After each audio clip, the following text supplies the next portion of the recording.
ஒருநாள் ஆபிரகாம் மாம்ரேயின் வனாந்தரத்தில் தன் கூடார வாசலில் அமர்ந்திருந்தார். அப்போது பகல் நேர வெப்பம் அதிகமாக இருந்தது. திடீரென்று அவர் கண்களை உயர்த்தி பார்த்தபோது 3 பேர் அவர் முன்பாக நின்று கொண்டிருந்தார்கள்.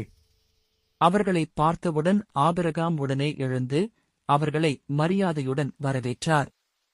அவர் தரையில் முகங்குப்புற விழுந்து, கர்த்தாவே, உமது கண்களில் எனக்கு கிருபை கிடைத்திருந்தால் உமது அடியனை தாண்டிச் செல்லாமல் இருங்கள் என்று கேட்டார். ஆபிரகாம் அவர்களுக்கு கால்கள் கழுவ தண்ணீர் கொண்டு வரச் செய்து ஓய்வெடுக்கச் சொன்னார். பின்னர் அவர் விரைந்து சென்று சாராளிடம் நல்ல மாவால் அப்பம் செய்யச் சொன்னார். ஒரு நல்ல கன்றைக் கொன்று சமைத்து பாலும் வெண்ணையும் சேர்த்து அவர்களுக்கு முன் வைத்தார். அவர்கள் சாப்பிடும்போது ஆபிரகாம் மரத்தின் கீழ் நின்று சேவை செய்தார்.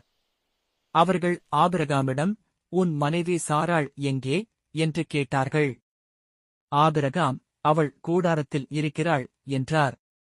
அப்போது கர்த்தர், ஒரு ஆண்டுக்குள் நான் திரும்பி வருவேன், அப்போது உன் மனைவி சாராளுக்கு ஒரு மகன் பிறந்திருப்பான் என்று சொன்னார். இதைக் கேட்ட சாராள் கூடாரத்தின் வாசலில் நின்று உள்ளுக்குள் சிரித்தாள்.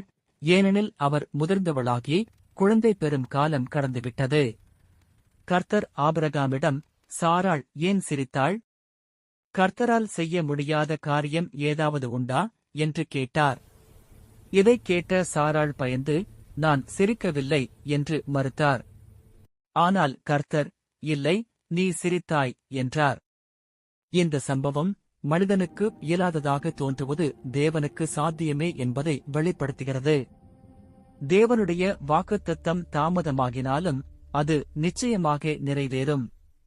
ஆதியாகமம் 18:1-18 முதல் 15 வரை.